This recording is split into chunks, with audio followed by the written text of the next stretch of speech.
Olá, pessoal! Estamos aqui no canal da Universidade Livre Pampédia, em parceria com a editora Comênios, que trabalhamos juntos, para o lançamento de um livro maravilhoso que pela primeira vez está sendo hoje, né, anunciado, que é C.S. Lewis e Alegria, Educação, Espiritualidade e Formação Docente, do nosso querido Florencio Anton, grande e antigo amigo de muitas eras.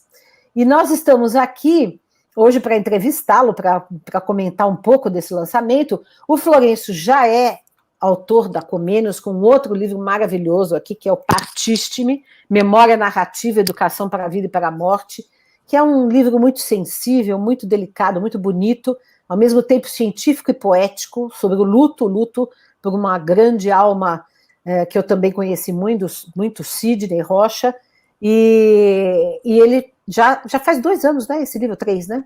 Já 2 anos.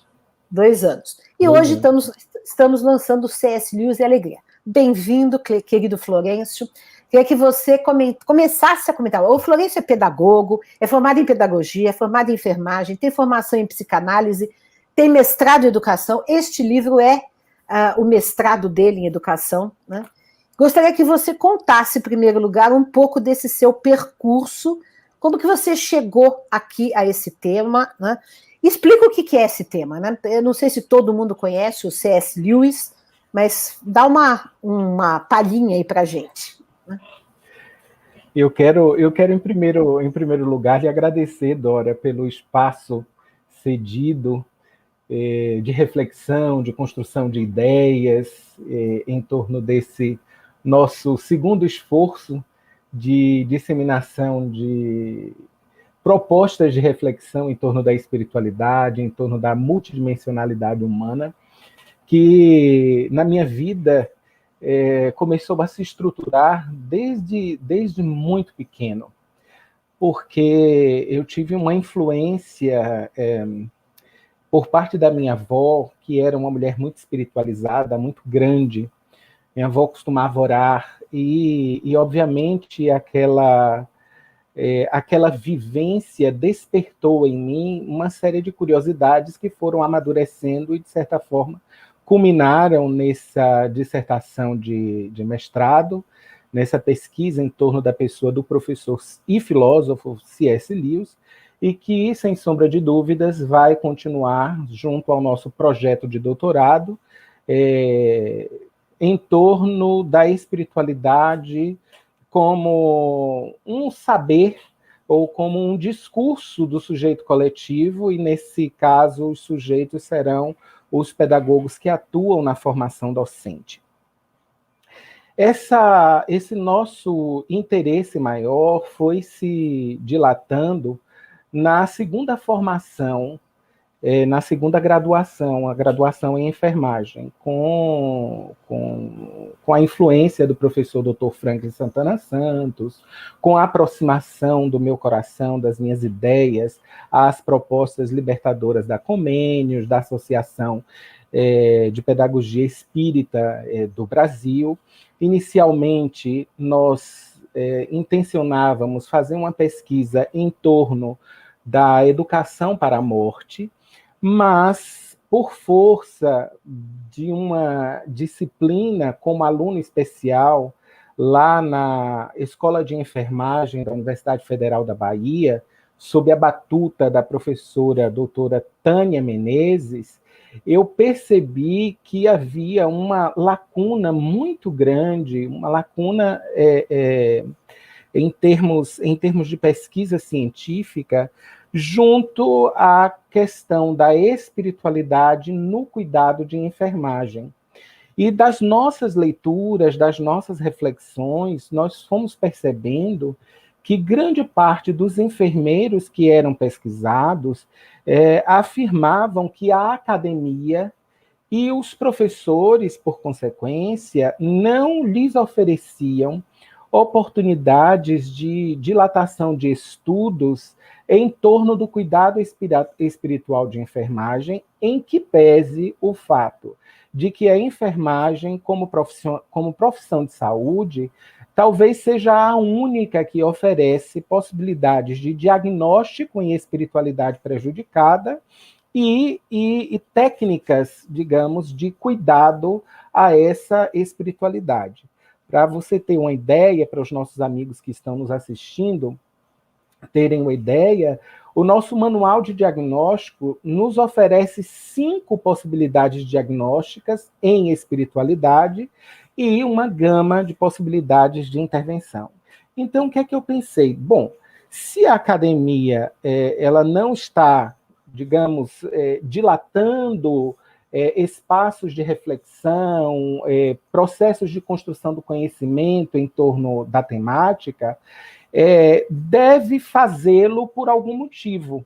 E assim nós fomos construindo as nossas hipóteses e chegamos à conclusão, nessas hipóteses, de que muito possivelmente a dificuldade de oferta desses espaços residiria não somente na estrutura tecnicista, reducionista, disjuntora do fazer científico contemporâneo, fruto do pensamento positivista, mas também por algumas dificuldades oferecidas por parte dos professores.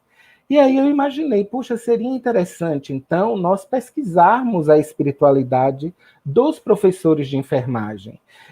Quais os significados, quais os sentidos que eles atribuiriam à enfermagem, porque a partir de então nós fomentaríamos talvez uma possibilidade de contribuição, de reflexões mais dilatadas em torno da temática, sem obrigatoriamente oferecermos uma resposta concreta, uma resposta concisa, a partir de uma pesquisa, mas usar a pesquisa como um elemento que estimulasse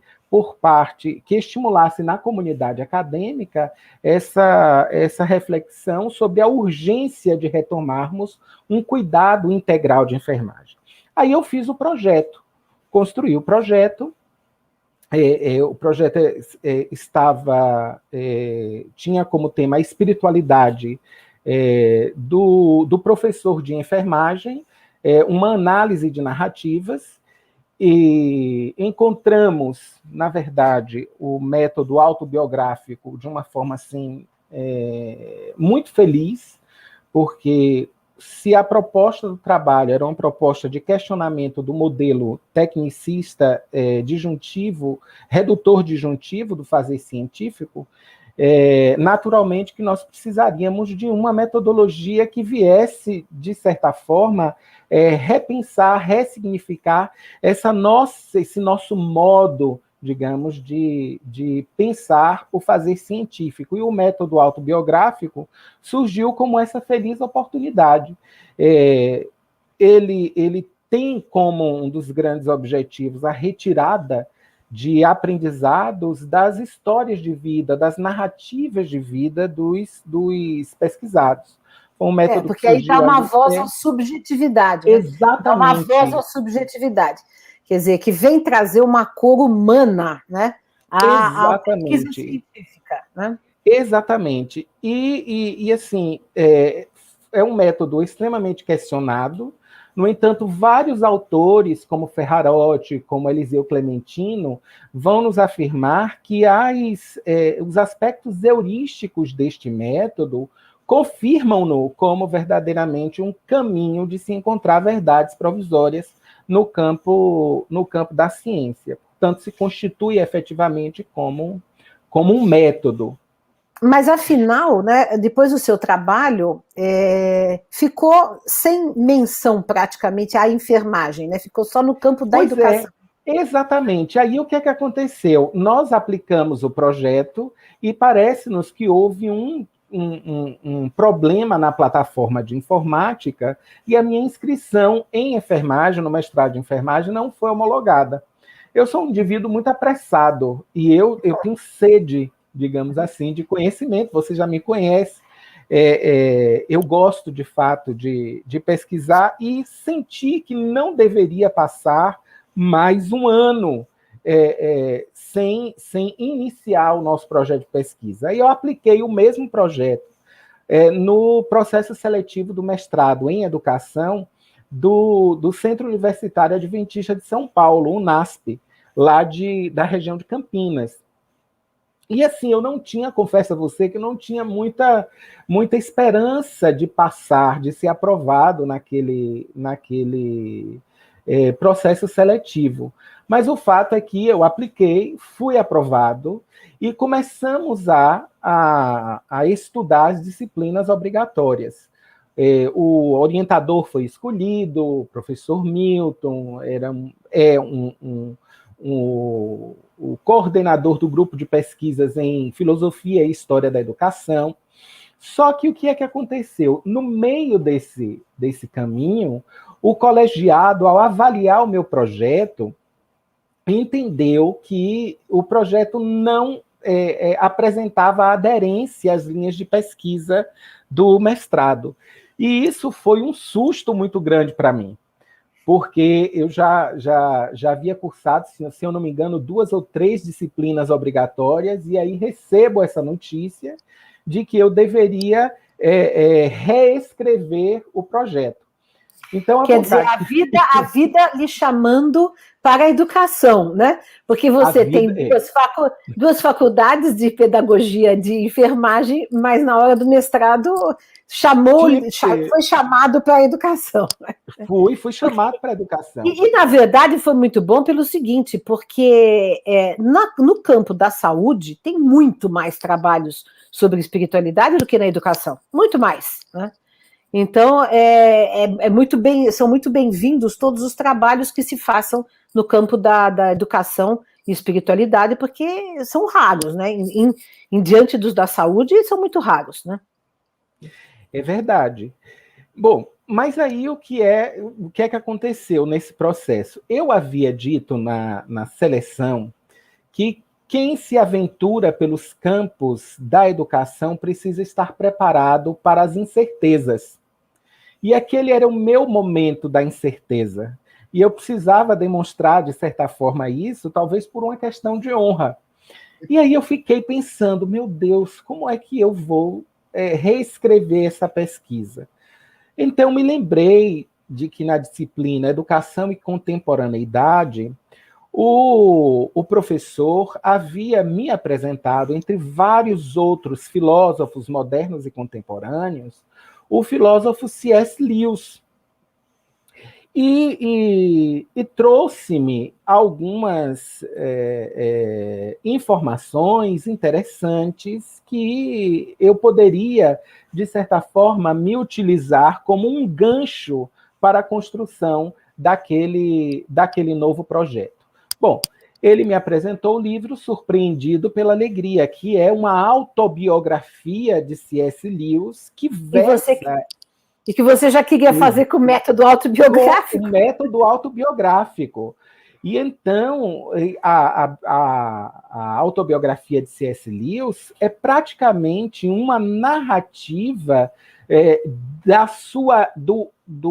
evolução, do amadurecimento da sua espiritualidade ao longo da formação humana. Então, eu pensei, puxa, eu posso estar fazendo esse link, trazendo C.S. Lewis para o meu, digamos, campo de interesse de pesquisa e sobre C.S. Lewis pesando o método autobiográfico, que é importante que se diga, naquele momento, na vertente que eu estava me utilizando para o projeto em enfermagem, não se apresentava, digamos, com um encaixe ou com um casamento interessante.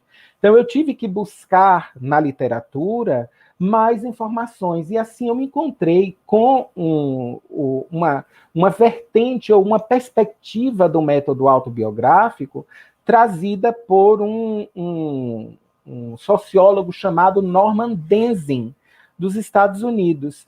E Denzin me apresenta o método biográfico interpretativo, que era exatamente o que eu queria.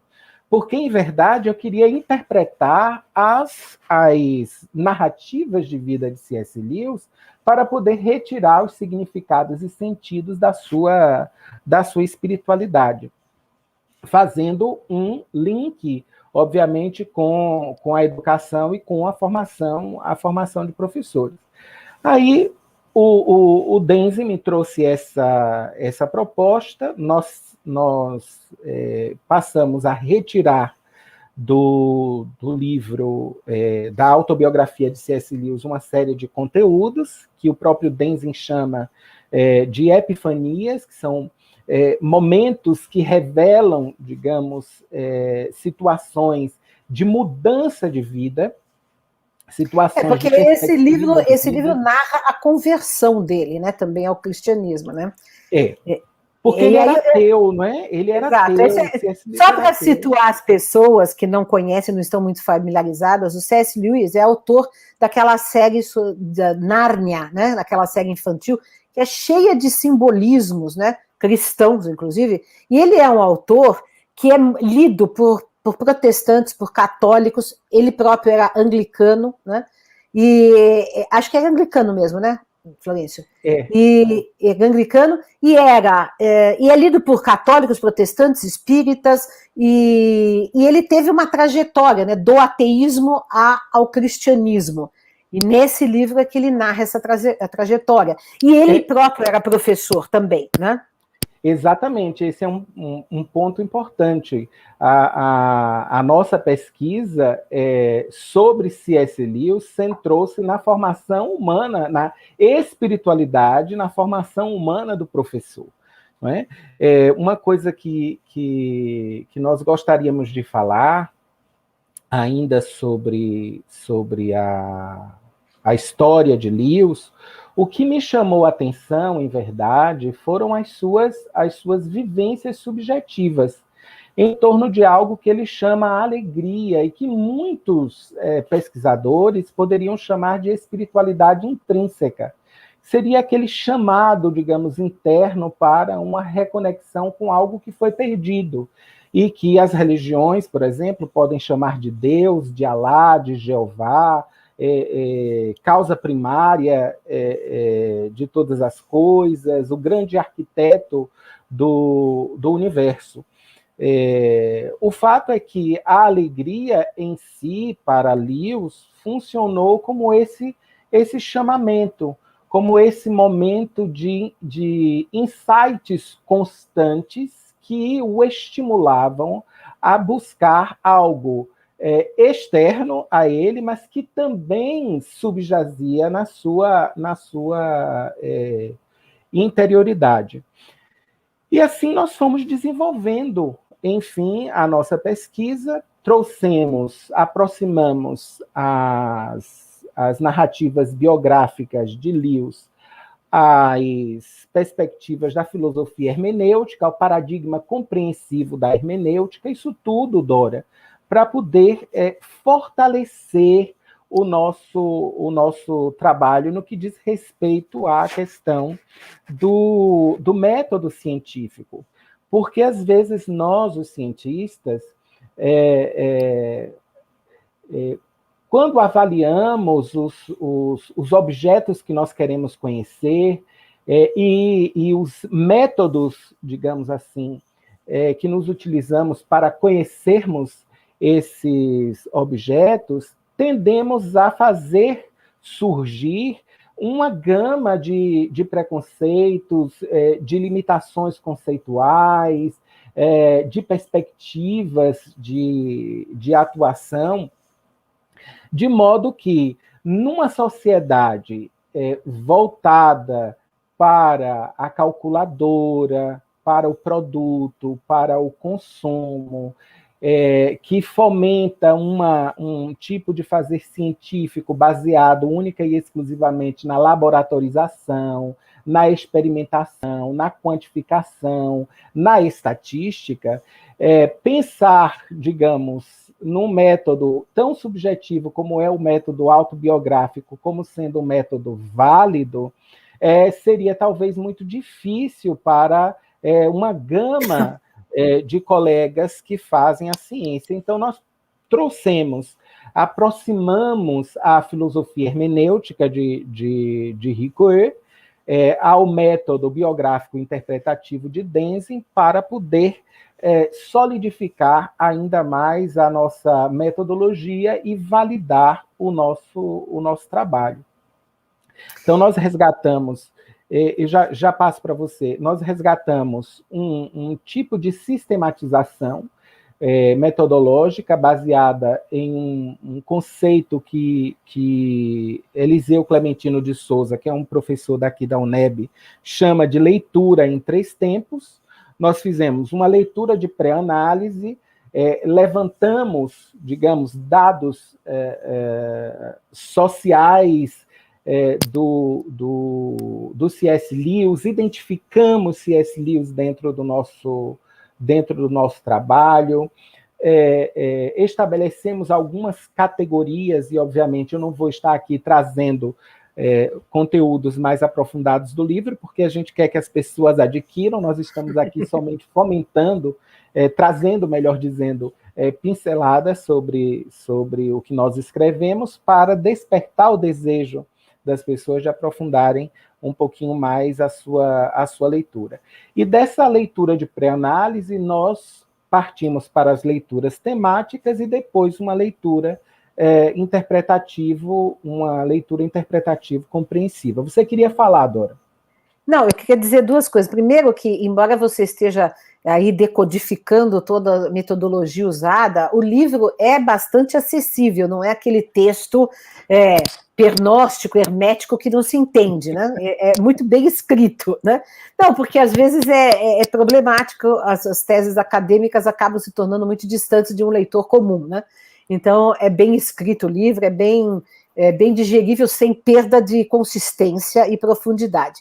Mas a outra coisa que eu queria falar é o seguinte: a defesa, né, da dissertação, eu estava fazendo parte da banca e foi um momento muito interessante, porque era o examinando espírita, uma examinadora espírita e 2, o orientador e outro examinador adventistas, né? Então foi uma coisa ecumênica, interreligiosa, de maneira muito interessante. Aliás, me lembrei da minha defesa do doutorado, né, na USP, que participaram 2 católicos, um progressista, um conservador, 2 espíritas e a orientadora judia. Foi interreligioso total, né? Então, quando a gente fala de espiritualidade na universidade, né, e consegue esse diálogo entre diferentes vertentes, eu acho muito importante, né? E o próprio Lewis não era nem protestante, nem era anglicano, não era nem espírita. Então, quer dizer, aí ele tem um diálogo interreligioso bem posto, né? Eu acho que foi interessante isso também. Não sei como você aprecia isso, mas eu acho que foi interessante. É verdade, Lewis vai em que pese o fato da sua religiosidade ter sido construída com base no anglicanismo. Quando nós lemos a história de vida de Lewis, nós vamos perceber que ela promove, digamos assim, uma aproximação de vários aspectos das religiosidades do mundo,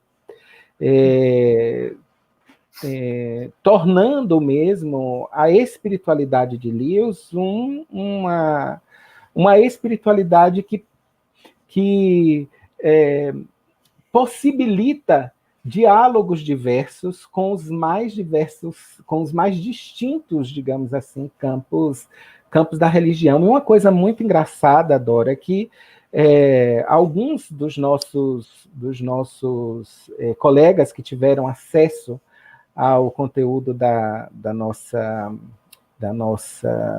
dissertação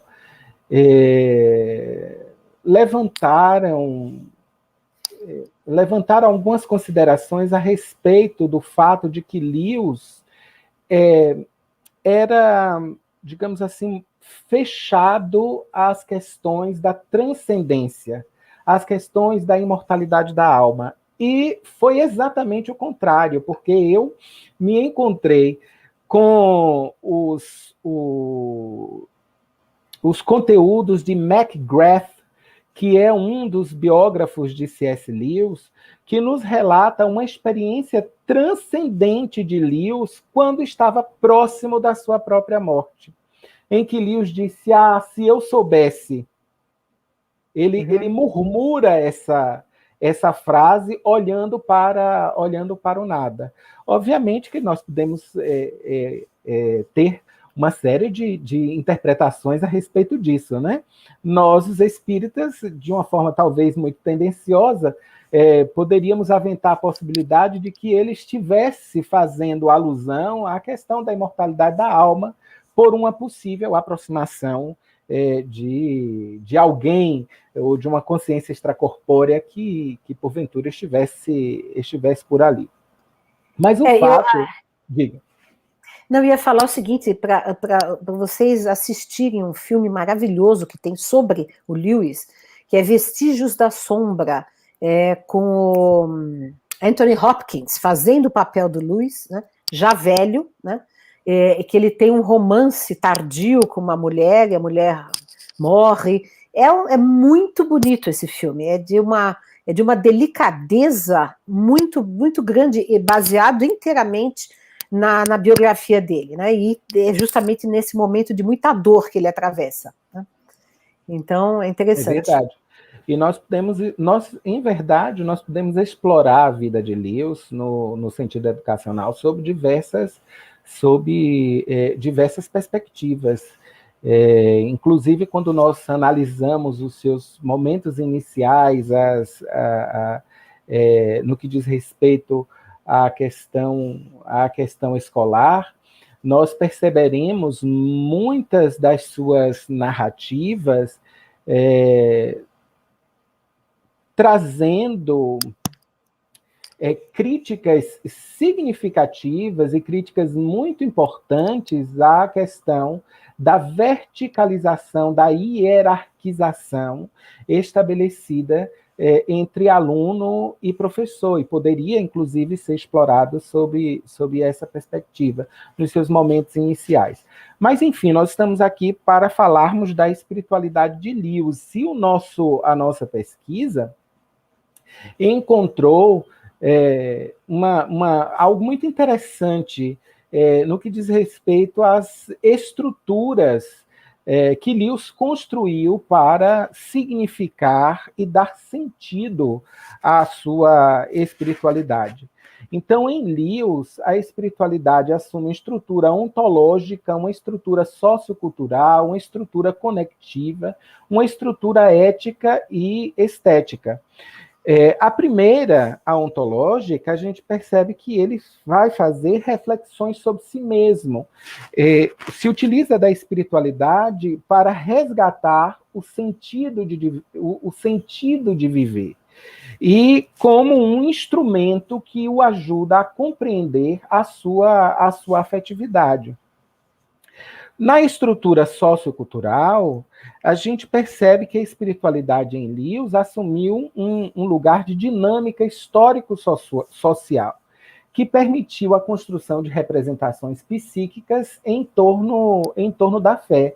Existem vários estudos interessantes a respeito da fé como elemento estruturador do indivíduo dentro, enfim, de uma determinada comunidade. Mas aí vocês haverão de se encontrar com o livro e vão dilatar ainda mais esse conhecimento. A estrutura ética e estética, ela indica uma relação de respeito com as pessoas e a natureza e a busca de integração com o belo e o bom. Lewis, durante todo o momento das narrativas de sua vida, vai resgatando imagens conectadas à natureza. Aliás, ele representa isso muito bem nas suas obras de literatura fantástica a posteriori. E, por fim, a estrutura conectiva da espiritualidade de Lewis, que vai nos revelar uma tendência ou uma busca de reidentificação ou de reapropriação identitária com aquilo que ele chama de absoluto, com aquilo que ele chama de o todo, e que posteriormente ele entende como sendo Deus. É muito bonito o trabalho, e eu queria falar o seguinte, queria que você comentasse um pouco, Florencio, que você está planejando, o livro já está à venda no site da editora Comênios, mas o Florencio está planejando aí fazer um seminário, né, sobre esse tema, né? Você quer falar um pouquinho sobre esse projeto, que ainda não está sem data, mas deve ser proximamente, vocês fiquem atentos, vocês que estão assistindo. Quer falar um pouquinho sobre esse seminário que você está pretendendo fazer? Quero sim. Esse seminário, ele assume um caráter beneficente. Uhum. Nós estaremos doando 150 livros para o Grupo Espírita Sheila, e de maneira a podermos auxiliar a essa instituição no cumprimento dos seus compromissos financeiros. Todos nós sabemos que estamos mergulhados em extremas dificuldades, as instituições religiosas, de uma maneira geral, religiosas espíritas, de uma maneira geral, não têm grandes recursos, mas têm obras sociais e, portanto, precisam desse apoio. Portanto, nós estaremos doando 150 livros para essa instituição, e o modo como nós achamos, ou o caminho que nós achamos para, digamos, ampliarmos ainda mais essa possibilidade de doação foi o seminário. Então, no seminário, nós estaremos aprofundando algumas questões. Será um seminário acessível para todas as pessoas, mas nós estaremos aprofundando algumas questões. Eu vou me permitir ler para os nossos... E aí o dinheiro arrecadado pelo seminário será revertido para o Sheila. Exatamente. Exatamente. O dinheiro será revertido integralmente para o Grupo Espírita Sheila. Então, nesse seminário, e que será certificado, inclusive, será um seminário de 10 horas, certificado de 10 horas, nós estaremos desenvolvendo alguns raciocínios sobre as aproximações filosóficas sobre a complexidade humana, a espiritualidade e seus desdobramentos para a formação de professores. Esse trabalho está inserido na dissertação de mestrado, é uma revisão narrativa que nós fizemos a título de estado da arte, para poder justificar o porquê que nós estávamos desenvolvendo essa pesquisa. E na segunda parte do seminário, nós estaremos trabalhando as questões biográficas, efetivamente, de C.S. Lewis e a espiritualidade, explicando a alegria na sua aproximação com a formação de professores. Então, nós vamos estar, de certa forma, explicando o porquê que a espiritualidade é importante para a formação docente. Quais seriam, digamos, as reverberações para o campo da formação docente? Então, são 2 momentos do seminário, e a pessoa que se inscrever para este, será um seminário, obviamente, pago, vai ganhar o livro. Nós enviaremos para o endereço que a pessoa mencionou na sua inscrição o livro para a sua casa. Então, esse é um projeto que, muito possivelmente, a gente ainda não tem uma data definida, mas muito possivelmente vai estar acontecendo agora, no finalzinho de junho, início de julho. Eu conheço de perto o trabalho social do Sheila, que é um trabalho maravilhoso, no bairro de Mussurunga, em Salvador, né? E, inclusive, bastante retratado no nosso documentário Em Busca de Kardec, que tem todo um capítulo que o Florencio é entrevistado e é mostrado também todo esse trabalho feito com as crianças, com as famílias.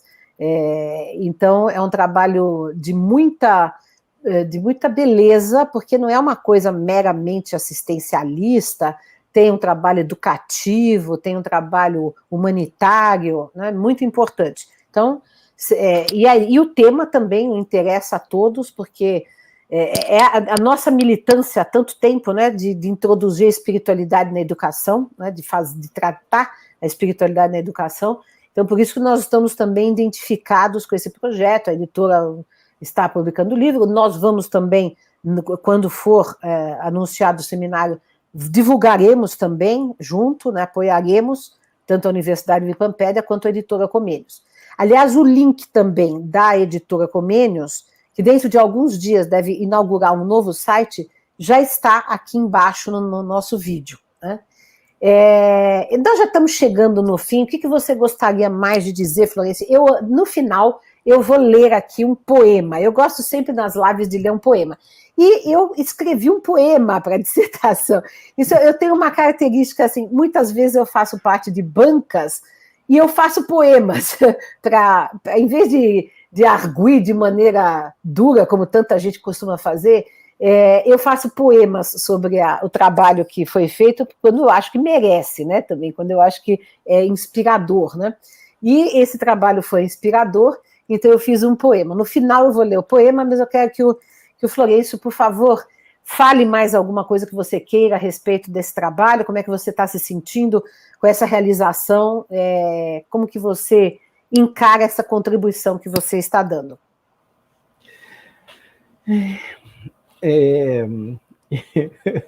Eu estava aqui com o livro aberto na página do poema. Então, se você quiser ler, pode ler você. Nós não combinamos. Nós não combinamos.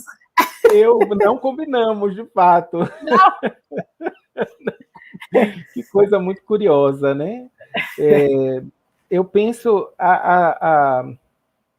Os meus objetivos com relação a esse trabalho, Dora, são objetivos muito modestos. Inclusive, como objetivo geral, eu propus a contribuição, contribuir para a abertura de espaços reflexivos no campo da pedagogia em torno da espiritualidade. Conforme você disse, a espiritualidade na educação, em que pese ter feito parte por longos e longos anos da educação, nesses tempos de pedagogia normatizada, ela tem sido relegada a segundo plano. Então, eu diria a terceiro e quarto plano. É verdade. Então, inclusive no nosso trabalho, junto às nossas reflexões, na nossa escrita dissertativa, nós citamos IUS e a sua proposta de educação integral. E não somente IUS, mas vários outros. Comênios, você quer também dizer, né? Comênios. Na verdade, a gente faz uma construção histórica, não é? Nós fazemos uma construção histórica a partir de Comênios, entramos por Pestalozzi, entramos por Platão, por Sócrates, por Platão, por Tomás de Aquino, por Santo Agostinho, e aí nós vamos desenvolvendo uma linha, digamos, histórica em torno da espiritualidade na filosofia e a sua reverberação para o campo educacional. Mas a nossa proposta seria resgatar essa perspectiva de educação integral proposta oferecida por IUS, que valoriza, enfim, a espiritualidade como sendo algo de extrema importância para a prática pedagógica.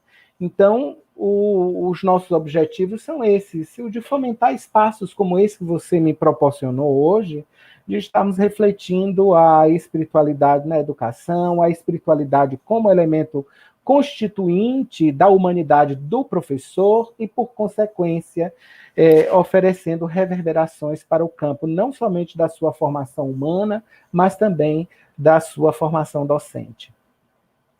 Bom, eu agradeço muito, eu vou ler a poesia.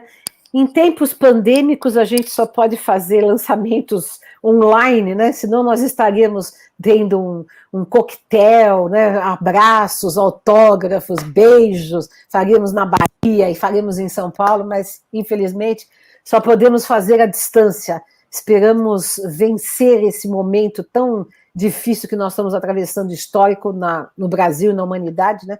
para que possamos de novo nos abraçar, né? Inclusive, estou com muitas saudades de você, Florencio. Então, vou ler aqui o poema para a gente encerrar e depois nós nos despedimos. Palavras seminais.